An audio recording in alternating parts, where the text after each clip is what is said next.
당신은 지금 이 순간에도 미루고 있습니다. 아침 운동, 중요한 프로젝트, 어려운 대화, 머릿속으론 해야 한다는 걸 아는데 몸은 움직이지 않죠. 문제는 동기부여가 아닙니다.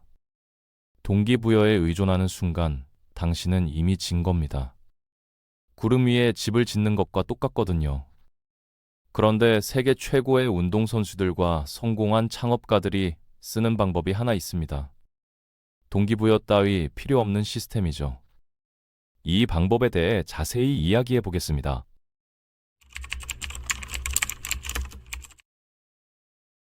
신경과학자들이 발견한 사실이 있습니다. 우리 뇌에는 두 가지 자아가 존재한다는 거죠. 하나는 계획을 세우는 자아입니다. 밤에 침대에 누워서 내일 아침 6시에 일어나 운동하겠다고 다짐하는 그 자아요. 문제는 아침이 되면 완전히 다른 자아가 깨어난다는 겁니다.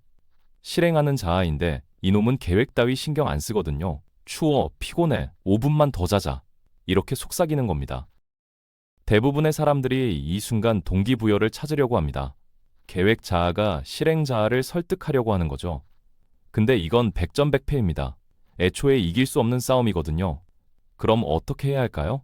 싸움 자체를 없애버리면 됩니다. 이게 바로 사전 결정 시스템입니다.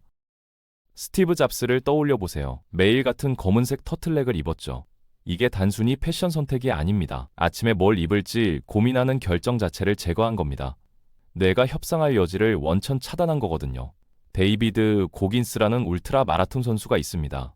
이 사람은 전날 밤 러닝화를 침대 옆에 놓아둡니다. 아침에 일어나서 신발을 찾을 필요도, 운동할지 말지 고민할 필요도 없게 만드는 거죠. 이들이 당신보다 동기부여가 넘쳤을까요? 아닙니다. 그냥 동기부여가 필요 없는 구조를 만든 겁니다. 제가 개인적으로 쓰는 방법 하나를 알려드리겠습니다. 처음 들으면 유치하게 들릴 수 있는데 효과는 장담합니다. 저항감이 느껴지는 순간 딱 한 문장만 머릿속으로 되뇌세요. 결정은 이미 끝났다. 이게 전부입니다. 구체적으로 어떻게 작동하는지 보여드릴게요.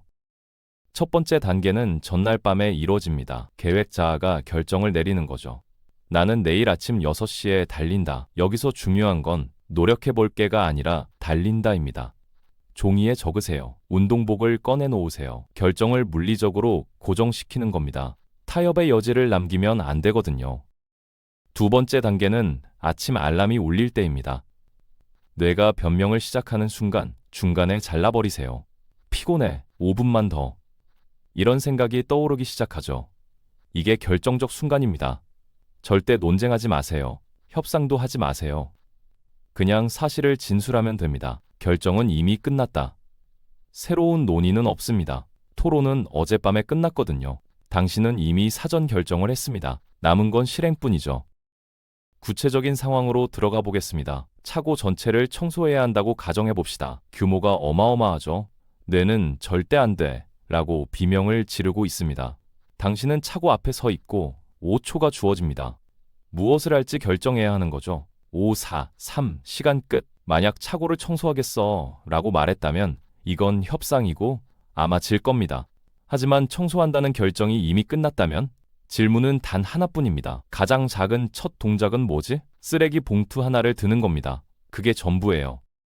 전체를 청소할 필요 없습니다. 그냥 봉투 하나만 들면 되거든요. 나머지는 이미 결정됐으니까요. 이해되시나요? 여기서 핵심을 짚어보겠습니다. 당신은 항상 동기부여를 느끼지 못할 겁니다. 사실 저항감은 매번 느껴질 거예요. 차이는 뭘까요? 같은 논쟁을 반복하지 않는다는 겁니다. 토론을 선언으로 바꾸는 거죠. 이 방법이 강력한 이유는 뇌의 작동 방식 때문입니다. 우리 뇌는 에너지를 아끼려고 합니다. 결정을 내리는 건 에너지를 많이 소모하거든요. 그래서 뇌는 매번 정말 해야 해? 라고 물어보는 겁니다. 근데 결정이 이미 끝났다고 하면 뇌는 더 이상 물어볼 게 없어집니다. 에너지 소모가 줄어드니까 오히려 따라가는 게 편해지는 거죠. 운동선수들이 루틴을 고집하는 이유도 똑같습니다. 경기 전에 똑같은 음악을 듣고 똑같은 스트레칭을 하고 똑같은 순서로 준비하죠. 이게 미신이 아닙니다. 뇌에게 지금은 생각할 시간이 아니야, 실행할 시간이야 라고 알려주는 신호거든요. 결정을 자동화하는 겁니다. 작가들도 마찬가지입니다. 매일 같은 시간에 같은 장소에서 같은 의자에 앉습니다. 뮤즈를 기다리지 않아요. 커피를 마시든 음악을 틀든 자기만의 시작 신호를 만들어 놓은 거죠. 영감이 오든 안 오든 상관없습니다. 쓴다는 결정은 이미 끝났으니까요. 여기서 많은 사람들이 착각하는 게 있습니다. 완벽한 컨디션을 기다리는 거예요. 충분히 잠을 자고, 기분이 좋고, 날씨가 좋고, 별이 정렬될 때를 기다리죠. 근데 그런 날은 안 옵니다. 완벽한 순간은 존재하지 않거든요. 프로와 아마추어의 차이가 여기서 갈립니다. 아마추어는 기분이 내킬 때 합니다. 프로는 결정했으니까 합니다. 실제로 적용해 볼까요? 오늘 밤 자기 전에 내일 할 일 하나를 정하세요. 구체적으로요. 운동하기가 아니라 아침 7시에 공원에서 20분 걷기처럼요. 그리고 준비물을 꺼내 놓으세요. 운동복이든 노트북이든 책이든요. 물리적으로 준비하는 겁니다. 다음 날 아침 내가 변명을 시작하면 딱 한 문장만 떠올리세요. 결정은 이미 끝났다. 논쟁하지 마세요. 협상하지 마세요. 그냥 실행하면 됩니다. 처음엔 어색할 겁니다. 뇌가 익숙하지 않거든요. 근데 3일만 반복하면 패턴이 생깁니다. 일주일이면 습관의 초기 형태가 보이죠. 한 달이면 자동화됩니다. 그때가 되면 저항감 자체가 줄어들어요. 뇌가 학습하거든요. 아, 이건 협상 불가구나. 마지막으로 하나만 더 말씀드리겠습니다. 이 방법은 큰 목표에만 쓰는 게 아닙니다. 설거지, 이메일 답장, 전화 한 통 같은 작은 일에도 씁니다. 미루고 싶을 때마다 결정은 이미 끝났다를 떠올리세요. 그리고 가장 작은 첫 동작을 하는 겁니다. 접시 하나 씻기, 이메일 제목 쓰기, 전화번호 누르기. 시작만 하면 나머지는 따라오거든요. 당신이 동기부여가 부족한 게 아닙니다. 시스템이 없었던 겁니다. 이제 알았죠? 결정은 이미 끝났습니다.